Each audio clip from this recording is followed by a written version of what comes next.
Hello everyone, welcome to Bind Edutech class. Last video में हम लोगों ने डिस्कस किया था resources required for e business. E business को चलाने के लिए, स्टार्ट करने के लिए हमें कुछ रिसोर्सेज की ज़रूरत होती है। देन आफ्टर अगर वो रिसोर्सेज हमारे पास अवेलेबल नहीं होगा तो हम ई बिज़नेस को स्टार्ट नहीं कर पाएंगे और रन नहीं करवा पाएंगे।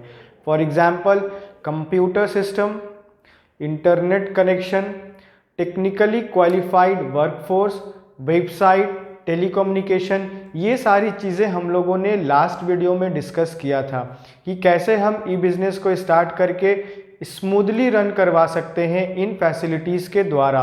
देन आफ्टर हम लोगों ने बात किया था ऑनलाइन ट्रांजैक्शन के बारे में, और इस वीडियो में हम बात करने वाले हैं security and safety of business transaction. Okay, हम कैसे अपने बिजनेस को सेफ्टी प्रोवाइड करवा सकते हैं, सिक्योर बना सकते हैं जो हम उसमें ट्रांजैक्शन करते हैं। ओके, एक इंडिविजुअल है, वो अपनी लाइफ, अपनी प्रॉपर्टी, अपने बिजनेस को लेकर के बहुत कंसर्न रहता है। वो ये नहीं चाहता कि उसमें कोई डैमेजेस हो या उसके कारण उसे कोई लॉस बेयर करना पड़े। तो वो टाइम टू टाइम ये इंश्योर करता है कि जहाँ से मुझे डर होता है, जहाँ से मुझे थ्रेट लगता है, मैं उस चीज़ से ओवरकम होने का प्रयास करूँगा या करता है। अगर मेरे साथ कोई हेल्थ इशू होगा या कोई हेल्थ प्रॉब्लम होगा तो मैं डायरेक्टली जाकर के डॉक्टर से कंसर्न करूँगा, क्योंकि मुझे अपनी लाइफ को सेव करना है। मुझे अपनी लाइफ में कोई इशू नहीं चाहिए या मुझे कोई हेल्थ प्रॉब्लम नहीं चाहिए। तो डॉक्टर जो मुझे रिकमेंड करेगा मैं उसी के हिसाब से काम करूँगा। ओके, अगर मैं नहीं करता हूँ तो हो सकता है कि मुझे लॉट ऑफ प्रॉब्लम्स को फेस करना पड़े। तो बहुत सारे प्रॉब्लम्स को फेस नहीं करना पड़े, इसीलिए हम डॉक्टर के रिकमेंडेशन को फॉलो करते हैं। तो बिजनेस में अगर हमें सिक्योर रहना है, बिजनेस को सेफ रखना है, लॉन्ग टर्म तक उसे एग्जिस्टेंस में रखना है या लॉन्ग टर्म तक हमें उससे प्रॉफिट कमाना है, तो हमें उसे सिक्योर और सेफ रखना पड़ेगा। ओके, क्योंकि एक हर इंडिविजुअल चाहता है कि उसके लाइफ के साथ जो उसकी प्रॉपर्टी है या जो उसका बिजनेस है वो भी सिक्योर रहे और वो भी सेफ रहे।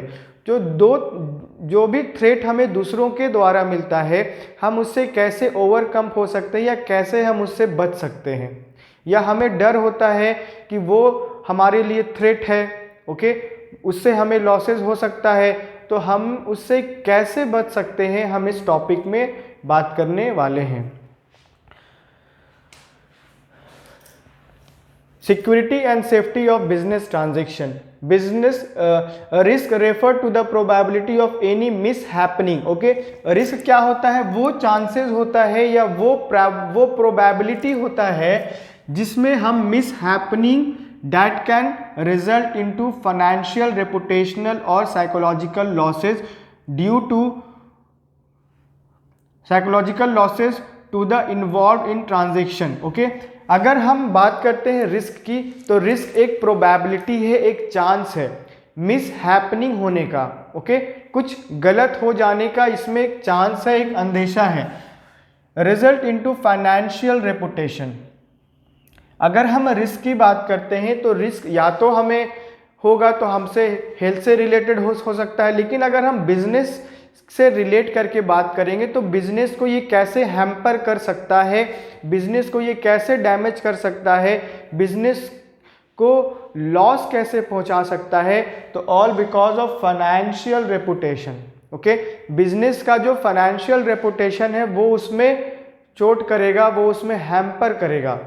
ओके, और साइकोलॉजिकल लॉसेस, जो हमारा बिजनेसमैन होगा वो साइकोलॉजिकल लॉसेस से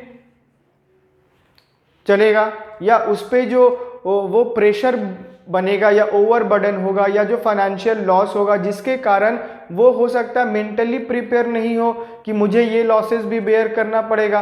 तो साइकोलॉजिकल लॉसेस भी इसमें हो सकता है। अगर हम केवल बात करते हैं कि फाइनेंशियल लॉसेस, तो वो तो होगा ही होगा, लेकिन उसके कारण जो हमारा बिजनेसमैन है, जो हमारा ऑनर है, उसको कहीं ना कहीं वो चीज़ चोट करेगा कि मेरा इतना लॉस हो गया, अब मैं इससे ओवरकम कैसे होऊंगा, मेरे ऊपर इतना लायबिलिटी है, मुझे कैसे ये मैं कैसे इतना लायबिलिटी चुका पाऊंगा। तो ये सारी चीज़ें जो हैं वो बनती हैं साइकोलॉजिकल लॉसेस में, क्योंकि अगर हमारा फाइनेंशियल लॉसेस होता है तो ये चांसेस होता है कि हम दोबारा अर्न कर लेंगे, हम दोबारा कमा लेंगे। जब किसी इंडिविजुअल का या किसी पर्सन का वो साइकोलॉजिकल लॉसेस उसको बेयर करना पड़ता है तो वो उसको ओवरकम होने में बहुत टाइम लगता है। हो सकता है वो डिप्रेशन में चला जाए। वो एक इंटेलेक्चुअल पर्सन था लेकिन वो चीज़ों को वो हैंडल नहीं कर पाया, जिसके कारण उसे ये लॉस बेयर करना पड़ रहा है। Okay, to the parties involve in a transaction because of a greater probability of such risk in the case of online transaction.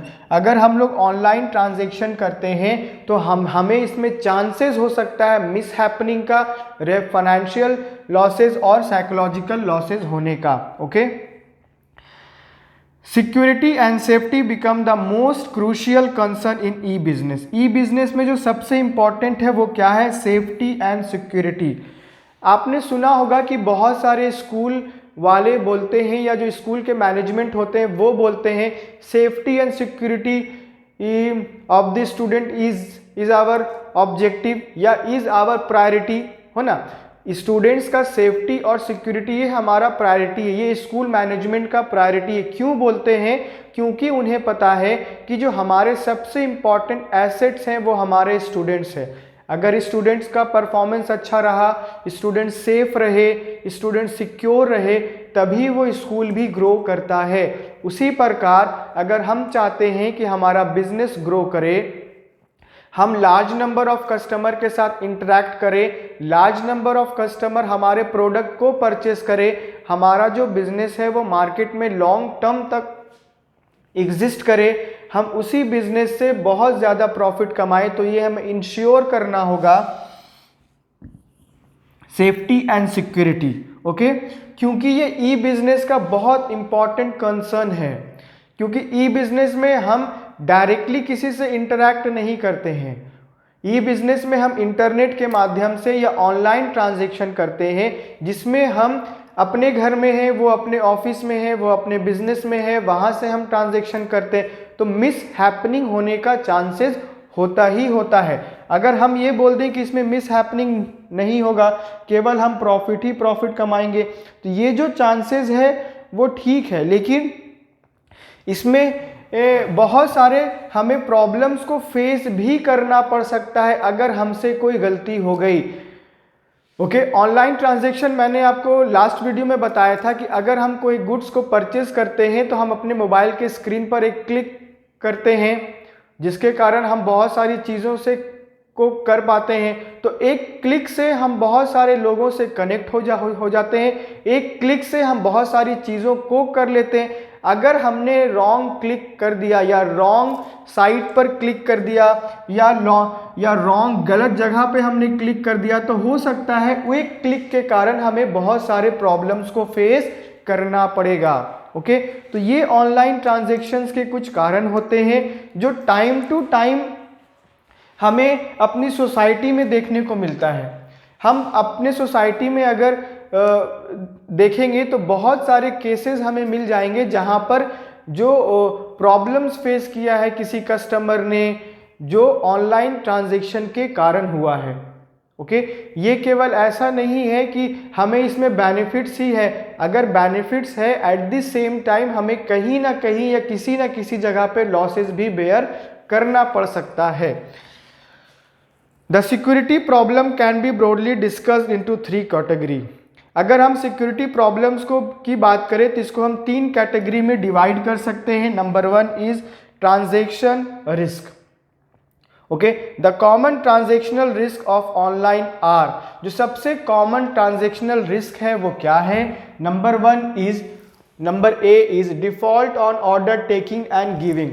Order देने में और ऑर्डर लेने में ही मिस्टेक हो गया है, डिफॉल्ट हो गया है। सेलर में deny that the customer ever place the order. हो सकता है सेलर डिनाई कर दे, सेलर मना कर दे कि कस्टमर के द्वारा ये ऑर्डर तो दिया ही नहीं गया है। तो बहुत सारी चीज़ें ऐसी हैं जो हमें ऑनलाइन ट्रांजैक्शन में फेस करना पड़ सकता है। Second is B, default on delivery.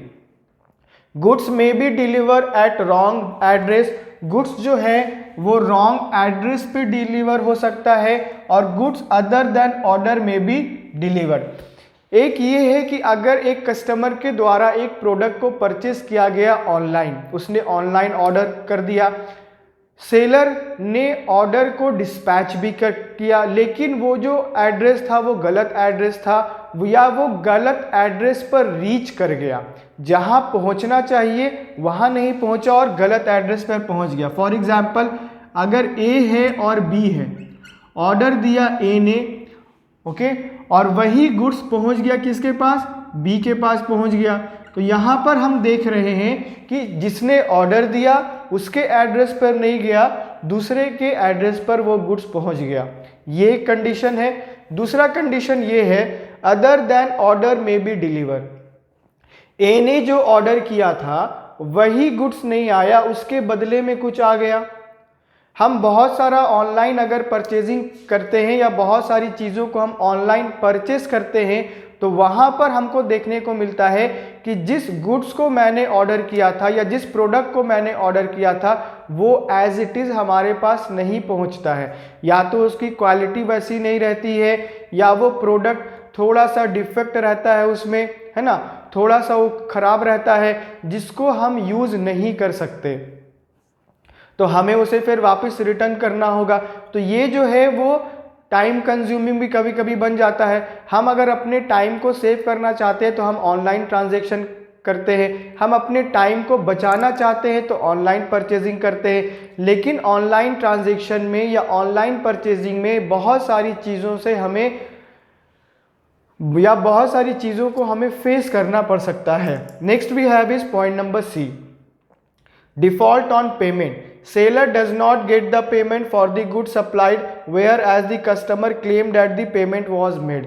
कभी हो सकता है ये केसेस भी सामने आए होंगे कि हमारा जो बायर है वो बोल दे कि मैंने पेमेंट कर दिया, लेकिन सेलर बोल रहा नहीं, अभी तक आपने पेमेंट नहीं किया है, तो डिफॉल्ट ऑन पेमेंट में आ जाएगा। The seller does not get the payment, seller को पेमेंट नहीं मिलेगा for the goods supplied where as the customer claim. Customer क्या कर रहा है, क्लेम कर रहा है और ये बोल रहा है कि मैंने आपका पेमेंट कर दिया है, बट एक्चुअल में हो सकता है उसने नहीं किया हो।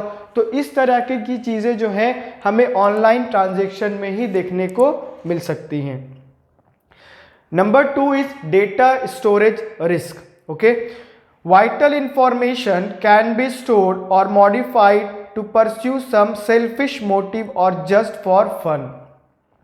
अगर हम डेटा स्टोरेज रिस्क की बात करें तो हम अपना जो इम्पॉर्टेंट इंफॉर्मेशन होता है, जो बहुत इम्पॉर्टेंट डॉक्यूमेंट्स होते हैं या बहुत इम्पॉर्टेंट या एसेंशियल जो हमारी प्रॉपर्टी, हमारे बिजनेस से रिलेटेड इंफॉर्मेशन होता है, उसे हम कहीं ना कहीं स्टोर करके रखते हैं। ओके, उसे हम डेटा स्टोरेज सिस्टम में रखते हैं, जहाँ पर हो सकता है कुछ लोग ऐसे हो जो उस चीज़ को चुरा ले, ओके,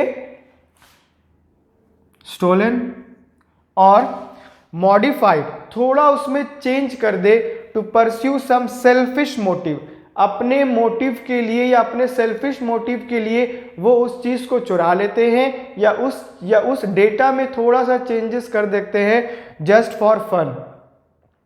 बहुत सारे ऐसे लोग हैं जो डेटा में बहुत माहिर होते हैं, जिनके पास कंप्यूटर का या फिर प्रोग्रामिंग का बहुत नॉलेज होता है, वो उस काम को रॉन्ग वे में करते हैं। उनके पास जो टैलेंट है, जो इंफॉर्मेशन है, वो उसको इन अ रॉन्ग वे यूज़ करते हैं, जिस कारण दूसरे व्यक्तियों को या दूसरे पर्सन को नुकसान होने का चांसेस होता है। The common storage risk are, अब कुछ कॉमन स्टोरेज रिस्क है जो हम 1 by 1 डिस्कस करेंगे। Number 1 is virus. Okay, number 1 क्या है, वायरस है। The virus can enter the computer through email. Virus कैसे इंटर करता है, ईमेल के कारण करता है, और द डिस्क के कारण करता है। Viruses hamper the functioning of business. Virus जब हमारे डेटा में इंटर करता है या वायरस जब हमारे सिस्टम में इंटर करता है, that is the enter the computer, जब वो हमारे कंप्यूटर सिस्टम में इंटर करता है तो कंप्यूटर सिस्टम में हमारे कंपनी से रिलेटेड, हमारे बिजनेस से रिलेटेड पर्सनल इंफॉर्मेशन भी उसमें फीड होता है, जिस कारण वायरस क्या करता है, उसको हैम्पर कर देता है ना। वायरस के कारण जो बिजनेस का फंक्शन है वो कहीं ना कहीं अच्छे से परफॉर्म नहीं हो पाता है, या अच्छे से हम उसको सिस्टमैटिकली पूरा नहीं कर पाते हैं, है ना। Virus can inter computer system through the email or floppy and can damage and corrupt the data and can even lead to complete destruction of system. The protection from virus attack can be provided by installing and timely updating antivirus programs and scanning disk before using them. अगर हम चाहते हैं कि जो हमारा computer system है वो virus से बच जाए, तो ये कैसे हो सकता है? हम एंटीवायरस अपडेट करेंगे अपने कंप्यूटर सिस्टम में, है ना। हम अगर एंटीवायरस प्रोग्राम को अपडेट करेंगे अपने कंप्यूटर सिस्टम में तो हम वायरस के अटैक से बच सकते हैं। और जब भी हम कोई डिस्क अपने कंप्यूटर में लगाएंगे उससे पहले या उसको लगाने के बाद हम उसको स्कैन करेंगे, है ना। अगर हम स्कैन करते हैं तो वो जो एंटीवायरस प्रोग्राम जो हमारे कंप्यूटर में इंस्टॉल है, ओके, वो उसको डिडक्ट करके पकड़ सकता है। The next we have is hacking. Hacking refers to unauthorised entry into a website. Hacking का मतलब है कि कोई भी पर्सन, इसको हम एक एग्जांपल से समझते हैं। एक आपका घर है, फॉर एग्जांपल अगर ए का एक घर है, ओके, वो यहाँ रहता है, तो ए के परमिशन के बिना जब भी कोई इंटर करेगा ए के घर में तो ए तो उस पर चढ़ जाएगा, बोलेगा तुम कौन हो, तुम मेरे घर में क्यों आ गए। तो इन सारी चीज़ों के लिए ए उस पर केस भी कर सकता है। ए जो है वो पुलिस को बुला सकता है, क्योंकि एक अननोन पर्सन, एक अननोन व्यक्ति ए के घर में इंटर कर गया है। तो ए क्या करेगा? ए पुलिस के पास जाएगा। हो सकता है वो अननोन पर्सन ए को अटैक कर दे, ए की लाइफ को या ए के प्रॉपर्टी को वो नुकसान पहुंचा दे। इसके लिए ए बहुत सारी चीज़ों से बचने का प्रयास करेगा। उसी प्रकार अगर हमारा कंप्यूटर सिस्टम है और हम बहुत सारी चीज़ें उसमें स्टोर करते हैं और उसमें कोई अनऑथराइज्ड एंट्री होता है जिसको मैंने अलाउ नहीं किया, अगर ए के घर में सी का एंट्री हो रहा है और ए ने अलाउ नहीं किया है, वो अनऑथराइज तरीके से इंटर कर रहा है, ए के परमिशन के बिना वो अगर इंटर कर रहा है, तो ये हो सकता है कि ए उस पर केस कर दे या पुलिस को वो बुला दे। तो उसी प्रकार कंप्यूटर में भी यही होता है। Hacking refers to unauthorised entry into a website. Website पे अनऑथराइज्ड तरीके से अगर कोई एंट्री करता है या कोई इंटर करने का प्रयास करता है, उसे ही हम हैकिंग बोलते हैं। ओके, ए के घर में जाकर के ये ए को बंदी बना सकता है ना। ए को गन दिखा करके वो बोल सकता है कि तुम अपना सारा प्रॉपर्टी मेरे नाम पे कर दो। तो बहुत सारी चीजें हैं जो ए को फेस करना पड़ सकता है। Hackers often destroy the data and information which causes huge loss. अगर हैकर अनऑथराइज तरीके से वेबसाइट पर एंट्री कर गया है या वेबसाइट पर उसने विजिट किया है और उसके कारण बहुत सारी लॉसेस हो सकते हैं। क्या लॉसेस हो सकता है? डेटा और इंफॉर्मेशन जो बहुत इंपॉर्टेंट हो सकता है बिजनेस पॉइंट ऑफ व्यू से, बहुत इंपॉर्टेंट हो सकता है बिजनेस को रन करवाने के लिए, वो उसको डिस्ट्रॉय कर देगा, है ना। अगर हमारे कंपनी या बिजनेस का बहुत इंपॉर्टेंट इंफॉर्मेशन या डेटा डिस्ट्रॉय हो जाएगा तो हम अपने बिजनेस को सिस्टेमैटिकली रन नहीं करवा पाएंगे। अगर हम चाहते हैं कि अपने बिजनेस को हम सिस्टेमैटिकली रन करवाए, जो बहुत वाइटल इंफॉर्मेशन होता है उसे हम सेव करके रखना चाहते हैं। It would interrupt the business transaction, और वो क्या कर सकता है? इंटरप्ट कर सकता है बिजनेस के ट्रांजेक्शन्स में, है ना। The data can be later back into a using a password और सीक्रेट की। अगर हम चाहते हैं कि हम इन चीज़ों से बच जाए तो हम क्या कर सकते हैं? उसमें पासवर्ड रखेंगे या कोई ऐसा की रखेंगे कि कोई और विजिट नहीं कर पाए। तो इन सारी चीज़ों से हमें बचने के लिए हम बहुत सारी चीज़ों को यूज़ करेंगे, तभी हम इन सारी चीज़ों से बच पाएंगे। The next we have is point number 3, threat to intellectual property and privacy risk. जो थ्रेट होता है, डर होता है, वो क्या है? Internet is an open space. Internet क्या है? ओपन स्पेस है। यहाँ कोई भी विजिट कर सकता है, कोई भी इंटर कर सकता है, कोई भी कुछ भी टाइप कर सकता है। हम देखते ही रहते हैं डे टू डे लाइफ में। It become very difficult to keep the information secret. और ये बहुत डिफिकल्ट हो जाता है कि हम अपना डेटा, अपना इंफॉर्मेशन, अपना वाइटल इंफॉर्मेशन को हम सीक्रेट रख पाए। Okay, data can be supplied to other में मिसयूज द इंफॉर्मेशन। अगर हमारा जो डेटा है, हमारा जो इंफॉर्मेशन है, वो किसी और इंडिविजुअल या किसी और पर्सन के द्वारा उसको मिसयूज किया जा सकता है। हो सकता है वो हमारी जो कॉम्पिटिटर है वो उन्हें जाकर के सप्लाई कर दे और वो उसको हमारे बिजनेस को डाउन करने के लिए यूज़ करे, है ना। हमने अपने कंप्यूटर सिस्टम में बहुत इंपॉर्टेंट चीज़ें फीड करके रखी है।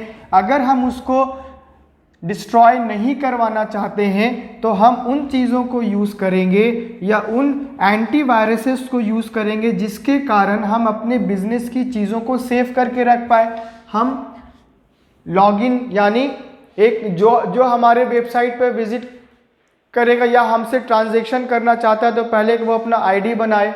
इस तरीके से हम चीज़ों को मैनेज कर सकते हैं।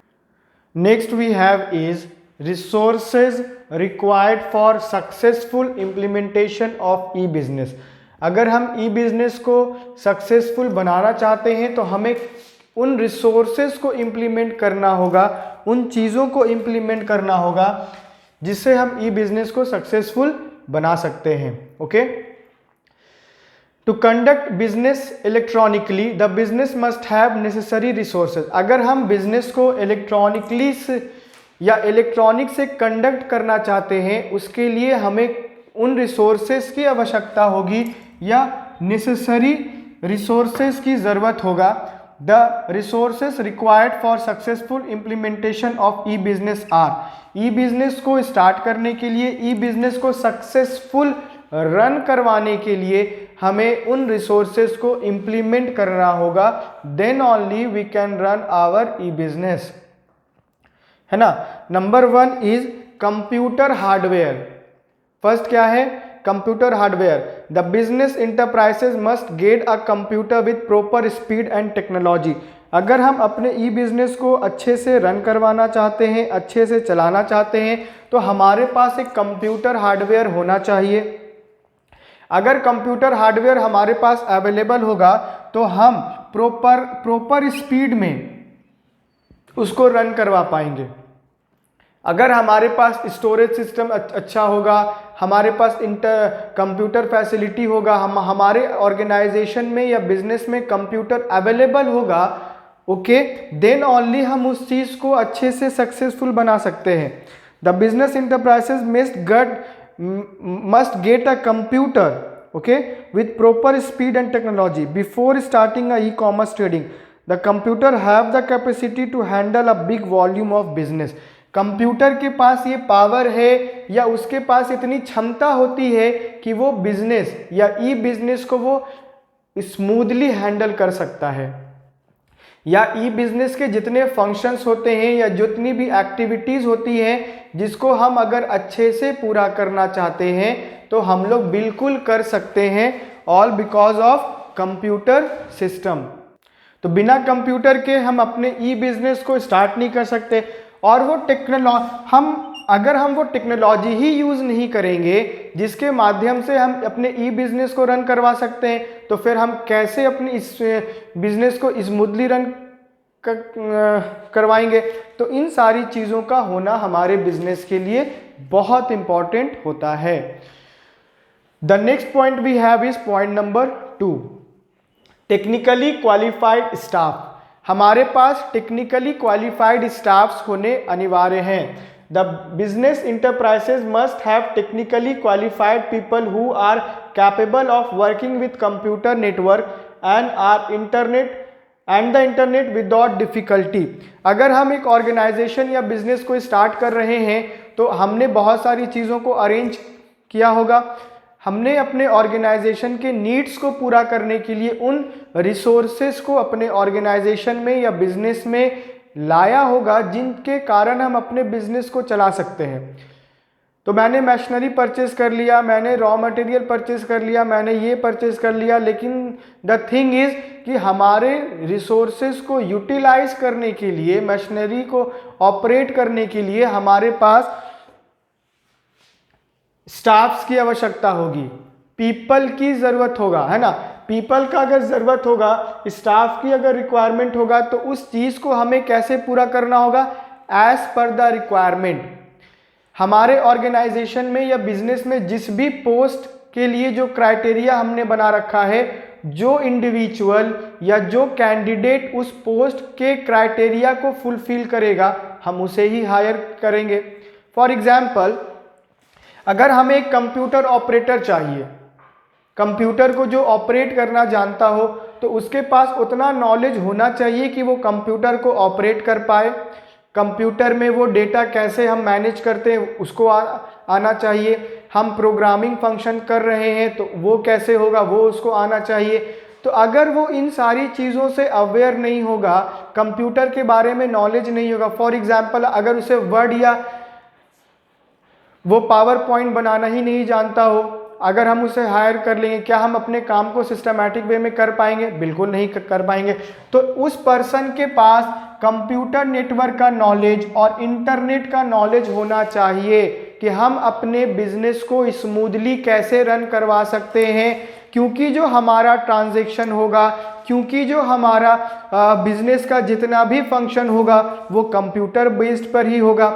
हम अपने बिजनेस के जो भी फंक्शंस को परफॉर्म करेंगे, हम वो कंप्यूटर पर ही बेस्ड होगा, है ना। जितने भी फंक्शंस होंगे वो केवल और केवल कंप्यूटर पे ही बेस्ड होंगे, क्योंकि हम लोग ई बिजनेस के बारे में बात कर रहे हैं। अगर हम लोग ई बिजनेस को सक्सेसफुल बनाना चाहते हैं तो वहां पर हमारे पास कंप्यूटर होना बहुत इंपॉर्टेंट है। कंप्यूटर है तो इंटरनेट होना बहुत इंपॉर्टेंट है। तो अगर इंटरनेट से वो अवेयर नहीं है या इंटरनेट फैसिलिटी को वो यूज़ करना नहीं जानता है या कंप्यूटर को हैंडल करना नहीं जानता है, तो हमें बहुत डिफिकल्टीज का सामना करना पड़ेगा। So we need technically qualified staff, जिसके पास कंप्यूटर का नॉलेज, इंटरनेट का इंफॉर्मेशन, बहुत न्यू टेक्नोलॉजी जो डे टू डे मार्केट में आ रहा है उसके बारे में वो अवेयर हो। अगर वो अवेयर नहीं होगा तो वो उन सारी चीज़ों को कर नहीं पाएगा, हम ई बिजनेस को रन नहीं करवा पाएंगे। और अगर हम ई बिजनेस में कस्टमर के साथ डील कर रहे हैं तो कस्टमर का जो ऑर्डर होगा, कस्टमर के द्वारा जो ऑर्डर किया जाएगा, क्या वो उसे ले रहा है या नहीं ले रहा है, वो उन सारी चीज़ों के अकॉर्डिंग फंक्शन कर रहा है या नहीं कर रहा है, तो वो कस्टमर से कैसे डील कर रहा है, सप्लायर से कैसे डील कर रहा है, तो वो सारी चीज़ें जो होंगी वो कंप्यूटर बेस्ड पर ही होगा, है ना। तो that's why we need technically qualified staff in our organisation और e business. Number 3, we have a system of receiving payment. The business enterprise must have a foolproof system of receiving payment. Okay? Receive payment जब हम करते हैं या payment को receive करते हैं तो फुल प्रूफ सिस्टम होना चाहिए फॉर द गुड्स सोल्ड। अगर हम जो गुड्स सोल्ड कर रहे हैं उसका पेमेंट हुआ है या नहीं हुआ है, कितना हुआ है, तो वो रिसीव पेमेंट का जो रिसीव है वो होना चाहिए प्रूफ के तौर पे। The business enterprise must take an arrangement with banks and credit cards. तो इसके लिए क्या करेगा, जो बिजनेस है, जो बिजनेसमैन है, वो बैंक के साथ कुछ ना कुछ अरेंजमेंट करेगा, डील करेगा, जिसमें banks and credit card agencies etcetera to facilitate received and payment electronically. अगर हम ई बिजनेस कर रहे हैं तो पेमेंट भी होना चाहिए उसी हिसाब से, है ना। तो इलेक्ट्रॉनिक पेमेंट अगर हम करेंगे तो हमारे पास क्रेडिट कार्ड फैसिलिटी होगा और बैंक से हमारा टाई अप अच्छा होगा, तभी हम अपने बिजनेस को स्मूथली रन करवा पाएंगे। अगर हमने ई बिजनेस को स्टार्ट करने के लिए बहुत सारी चीज़ों को अरेंज किया है और हम बैंक से टाई अप नहीं कर रहे हैं या क्रेडिट कार्ड फैसिलिटी जो एजेंसी प्रोवाइड करवाता है, अगर हमारा उससे अच्छा सा कम्युनिकेशन नहीं है तो हमारे पास पेमेंट रिसीव करना और पेमेंट करना जो हम इलेक्ट्रॉनिकली करना चाहते हैं वो कहीं ना कहीं डिले हो जाएगा। The next point we have is point number 4, well design website. To communicate effectively with customers and other business enterprises must develop a website। अगर हम चाहते हैं कि हम अपने बिजनेस के बारे में अपने कस्टमर्स को बताएं, सोसाइटी को बताएं या दूसरे लोगों को बताएं, तो बहुत इंपॉर्टेंट है कि हमारे बिजनेस का एक वेबसाइट हो और वो वेबसाइट हमारे बिजनेस के सारे वाइटल इंफॉर्मेशन, इंपॉर्टेंट इंफॉर्मेशन को कैरी करता है। ओके अगर हम चाहते हैं कि हम किसी इंस्टीट्यूट के बारे में जानें या हम किसी स्कूल कॉलेज के बारे में जानें, तो हम उस पर्टिकुलर स्कूल या कॉलेज के वेबसाइट पर विजिट करेंगे और उस वेबसाइट पर सारा वाइटल इंफॉर्मेशन जो उस पर्टिकुलर इंस्टीट्यूट या कॉलेज से रिलेटेड होगा वो वहाँ हम पढ़ सकते हैं, क्योंकि उस कॉलेज ने पहले ही वहाँ पर सारा इंफॉर्मेशन फीड कर दिया है। इसी प्रकार अगर हम बिजनेस कर रहे हैं और ई बिजनेस कर रहे हैं तो हम अपने बिजनेस से के इम्पॉर्टेंट फीचर्स को, अपने बिजनेस के बारे में हम वहाँ उन बातों को लिखेंगे, उस वेबसाइट पर हम सारा डिस्क्रिप्शन देंगे कि जब भी हमारा कस्टमर विजिट करे वो हमारे बिजनेस के बारे में जान पाए। क्योंकि हम अगर ई बिजनेस नहीं कर रहे होंगे तो हम पेपर का यूज करेंगे, एडवर्टाइज करेंगे, डोर टू डोर जाकर के हम एडवर्टाइज करते हैं। लेकिन अगर हम ई बिजनेस करते हैं तो हमें इतना कुछ करने की ज़रूरत नहीं होती है। हम एक वेबसाइट डेवलप करते हैं और वेबसाइट पर हम अपने ऑर्गेनाइजेशन या बिजनेस का जो वाइटल इंफॉर्मेशन है उसको वहाँ डाल देते हैं और कस्टमर जब भी चाहेगा वो तभी विजिट कर सकता है। कस्टमर वहाँ पर कोई टाइम का बाउंडेशन तो है नहीं कि केवल आपको 10 से 5 ही यहाँ पर सारा फैसिलिटी अवेलेबल होगा। 24 आवर्स वहाँ पर कस्टमर विजिट कर सकता है और हमारे ऑर्गेनाइजेशन या बिजनेस के बारे में जान सकता है।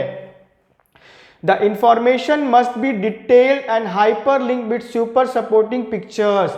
ओके उसमें बहुत इंफॉर्मेशन या बहुत जो वाइटल इंफॉर्मेशन वो होना चाहिए, वो इंफॉर्मेशन जो डिटेल में हो। एक कस्टमर वहां पर विजिट करके आपके इंफॉर्मेशन को पढ़ सकता है और जान सकता है, और एक पर्टिकुलर पिक्चर भी होना चाहिए कि ये आपके बिजनेस या आपके बारे में वहां पर थोड़ा सा डिस्क्राइब कर सकता है, या एक पहचान होना चाहिए कि ये बिजनेस का ये पिक्चर है तो ये पिक्चर इस बिजनेस से रिलेट करता है। तो इन सारी चीज़ों को हम डेवलप कर सकते हैं। The next point we have is point number 5, telecommunication facilities. E commerce will succeeds. Okay e commerce तभी सक्सीड करेगा only if adequate telephone lines and internet facilities are available and there is no interruption of these services. अगर हम ई business अच्छे से run करवाना चाहते हैं तो ये बहुत इंपॉर्टेंट है कि जिस जगह हमारा बिजनेस है वहाँ पर इंटरनेट फैसिलिटी अच्छा हो, या जिस लोकेलिटी से हमारे कस्टमर्स बिलोंग कर रहे हैं या हमारे सप्लायर्स बिलोंग कर रहे हैं उनके पास भी इंटरनेट फैसिलिटी अवेलेबल होना चाहिए। अगर पुअर इंटरनेट फैसिलिटी है, नेटवर्क अच्छा नहीं है, वो सर्विस बेटर प्रोवाइड नहीं कर रहा है, तो हम अपने बिजनेस के ट्रांजैक्शंस को भी अच्छे से पूरा नहीं कर पाएंगे। तो बिजनेस के ट्रांजैक्शंस को पूरा करने के लिए हमें इंटरनेट फैसिलिटी भी अच्छा चाहिए। ओके